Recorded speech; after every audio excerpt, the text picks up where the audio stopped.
Ensaymada from Goldilocks. At may batang nag-aayang sumakay sa stroller. Grab Gavin?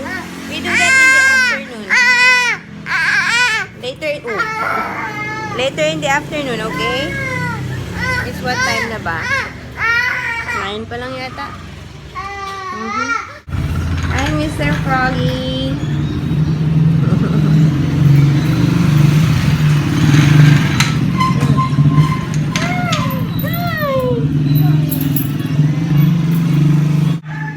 Good morning again. Wala lang. It's 9 o'clock na nga. And, yan. So, we're gonna make laba today. So, that's why. And, yan. No, ano naman yan? You're sleepy again? What are you doing?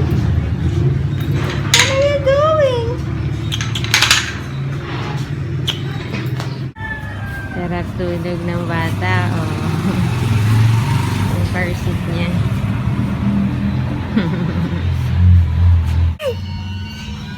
May naglalambing sa akin, they love me. Oh, hug mommy. Uy! Kanina lang, hug ka ng hug. Uh-oh, you don't want it to be on camera? Are you shy? Camera shy? Grabe na, mukha akong Sus naman. Ma! I love you. Aray ko. How do you say I love you? Come on. Let's teach them how to say I love you. Lay down, lay down. I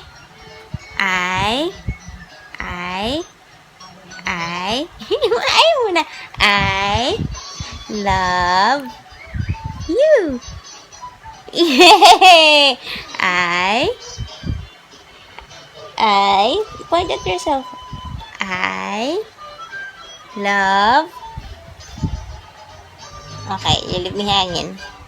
Ba't parang ang haggard ko na tignan? Actually, kanina pa kami sa labas eh, di ba? Mugula 9. Tapos, after a while, what do you want? After a while, nagturo na siya na maligo dun sa batya. As usual. So, it's a morning routine na paliligo sa batya. Pero ayoko araw-arawin sana. Pero, kasi, sa umaga, grabe magdumi. As in, ano mo yun, maalikabok sa labas. Well, pwede naman sa banyo. Ewan ko, basta doon siya nagyaya. Di pinagbibigyan ko. Minsan na lang. Hindi niya magagawa yun sa Singapore eh. Kasi wala, hindi ka pwede maligo sa labas. At wala ka naman liliguan dun sa labas. So, yun. Grabe na imagine ko na yung kanyang reunion with the playground. Kapag ka, nakita niya na ulit yung playground na pinaglalaroan niya palagi. Tapos, maybe we can go swimming again. Doon sa pinag-swimmingan namin. Buntis pa ako noon. Nung, July ata kami nag-swimming noon. So, yun. Excited na ako. Yay! Kaso with Zach, mahirap mag-swimming. But we'll see. You want to go swimming? Yes?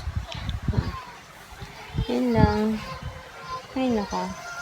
Gusto ko mag-SM kami mamaya eh. Yung paglaruin siya sa indoor playground. Tignan natin kung magagawa. It's either magpump ako, tas iwanan ko na si Sel tsaka si Zach, or isama sila. Natin. Basta bala na. Grabe, hindi na naman nagtinda si Mama. 3 days na siyang hindi nagtinda. Ito na yata yung longest na consecutive days na hindi nagtinda si Mama. Naputol ako kasi may nagutom na bata. So, pinadede ko muna. As I was saying, in 1 year, 4 times lang hindi nagtitinda si Mama. New Year, birthday niya, Good Friday and Pasko. So, ngayon lang nangyari na 3 consecutive days hindi siya nagtinda. Aray ka.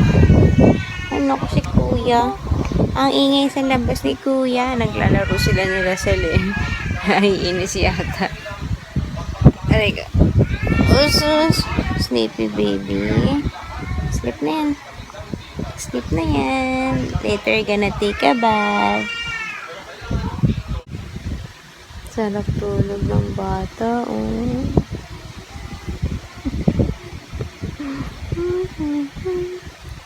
Hindi pala naglaba si Sel. Kinuha niya lang yung labada, pero hindi siya naglaba. So, kaya nandun si Sel sa kanya sa labas. Para makatulog ng matiwasay si Isaac. Kasi pag nandyan, hindi niya patutulogin yan eh. Kasi pa naman yun. Nagigil ako. Hello guys! Hindi kami nag-walk today. 5:15. Kasi si Zeb, late na nagising.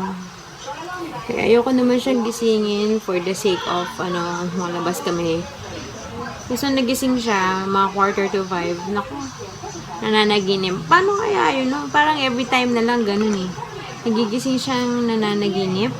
Actually, hindi siya nagigising. So, iyak muna siya, sipa siya, ng sipa, tapos, nagngangawa.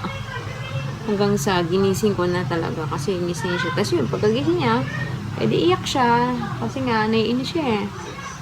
Hindi ko alam kung anong napaniginipan niya or anong napapaniginipan niya na lagi na lang siyang nagagalit or umiiyak. Nalala kong deal or no deal. Anyway, so yun. Tapos, binriban ko na lang ng cookie. Ayan. Binili ko kahapon. Kahapon baka may grocery ako. So, binriban ko kaya tumahimik. At nilabas ni Sel para makaligo naman ako. Gusto ko pala mag-nail polish. So, magmimerienda rin ako nitong cookie and some other things that I bought yesterday. Grabe naman yung mukha ko. Talagang pudpud na pudpud.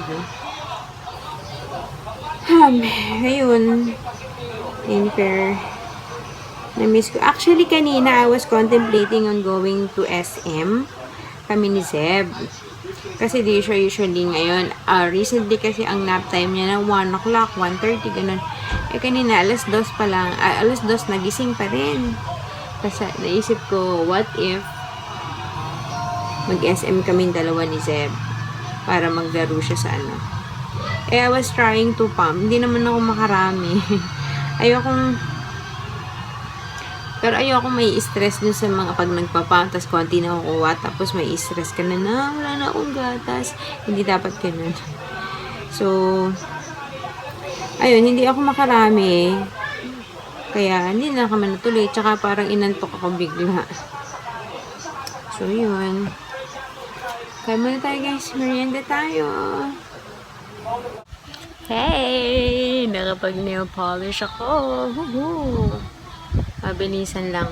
I use this. Tignan nyo naman. Kung ba't nagkaganyan yan. Nakasara naman siya ng maayos. Pero, hindi pa siya dry. In fairness. Ang tagal na nito. Pinili ko to sa Singapore, tapos iniwan ko dito nung last week ko, tapos ngayon ko na siya pinuksan. It's in the shade Glamazon Mode Cosmetics ang tatak niya. So yun, purple. Gusto ko mag-red sana, kasi wala pala akong red dito.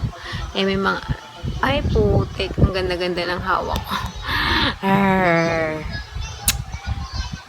Konti lang naman, isang maliit sa dulo. Anyways, so, yeah. Nagugutom pa ako pero hindi na ako makakilos. Yay! Nakapag-pump na ako. Actually, nadagdagan ko pa to pero we'll see. try kong punuin kasi nangihinayang ako dati nung pinupuno ko tapos hindi naman naiinom ni Zach. Natatapon lang. Sayang liquid gold. And, ayun. Actually, pinatry ko ang dami kong actually, pang artista lang yun. To? Diba, bumili ako ng bottle ulit nung last 2 weeks ba yun? 2 weeks ago. Yung maliit na bottle, ang haba masyado nung nung nipple. Ayaw niya din. So, ang nag-work kasi kay Zep is yung Tommy TP. Yun lang ang nakasundo niyang bote. Kaya the other day, kailan ba? Kahapon pala, 'di ba nung nag-grocery kami, iniwanan ko.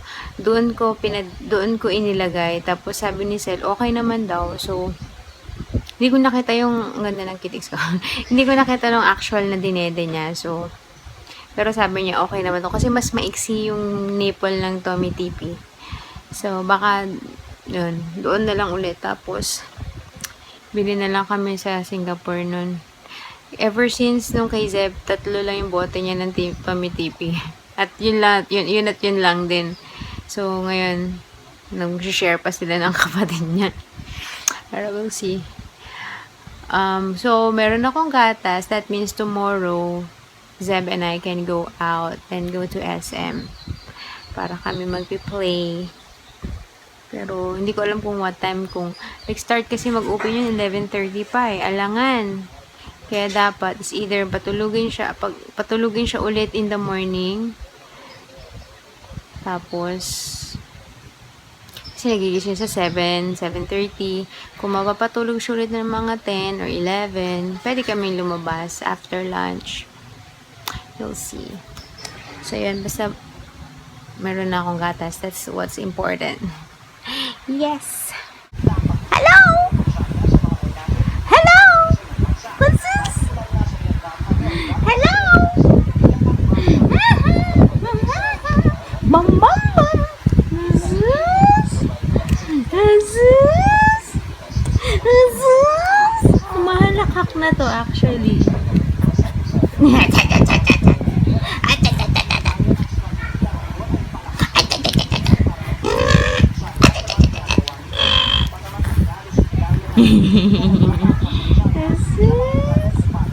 Smile!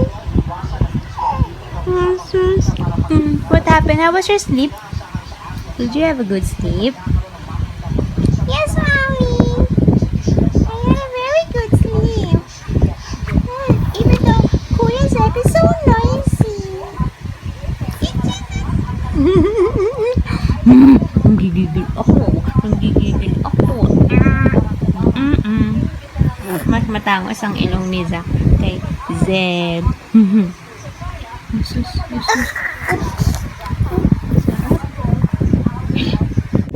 Asus naman yan. Pinagtitrip ako si baby. Mas maganda pag dalawang kamay kaso hindi ko ma-video. 1, 2, 3. Oy. Maganda yung dalawang kamay tapos nakaganon siya. Asus, napag-tripan ni Mami. 1, 2, 3. Oy.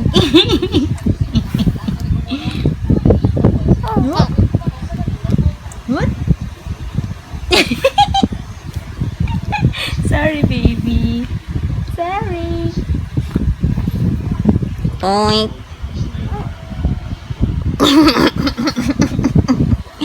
I love you. I love you. You like it? You like it? You like it? See, you like it eh. Sus naman yun. Oy. Hi guys. Kakatapos ko lang kumain and taob. Ayun. Our ulam is nilagang baka. Yan yung kaninang tanghali plus tuyo. Grabe. The best. Time ko na kain. And now, I'm on my dessert. Ube. Busin na natin to.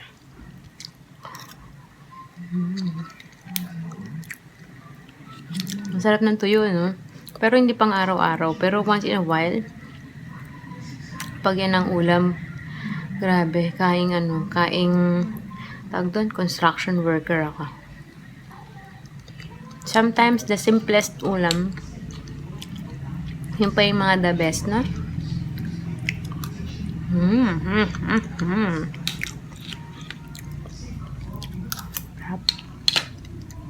finally pala meron na kaming parol. Ay, actually kami palang meron sa neighborhood furnace. So, yan palang kayo sa isa naming Christmas decor. Don't kiss it! Binili ko to like, siguro mag-iisang buwan na. Ngayon ko lang nilabas. So, I'm not sure if I did the right move or the right thing na ilabas na to. But, yeah. Zeb is drawing. Zeb. Naku, kakalapag lang nung isa doon. Nagising na naman. Anyway, we're just gonna say goodnight. Kukunin ko muna si Zach. Mukhang mali ang decision ko na ibigay ang whiteboard marker. See what happened? Wrong move. Anyway, tulog na. Nag-iiyak si kuya. Pero after sway, tulog din. So, I hope pag binaba ko, tuloy-tuloy ang tulog. Ay, hindi. Actually, maaga pa yun. Natutulog din to nung talagang dire-diretso na is mga 9:30 sabay ni Zeb. So, anyways, I'm just gonna say good night, guys. We will see you tomorrow. Si kuya, ayun na. Zeb, say good night. Zeb, say bye-bye. Hello, say bye-bye. You like it? Flying kiss? Ay, the one? Uy, careful. Thank you. Ay, nagkanunal. Okay, bye guys. See you tomorrow.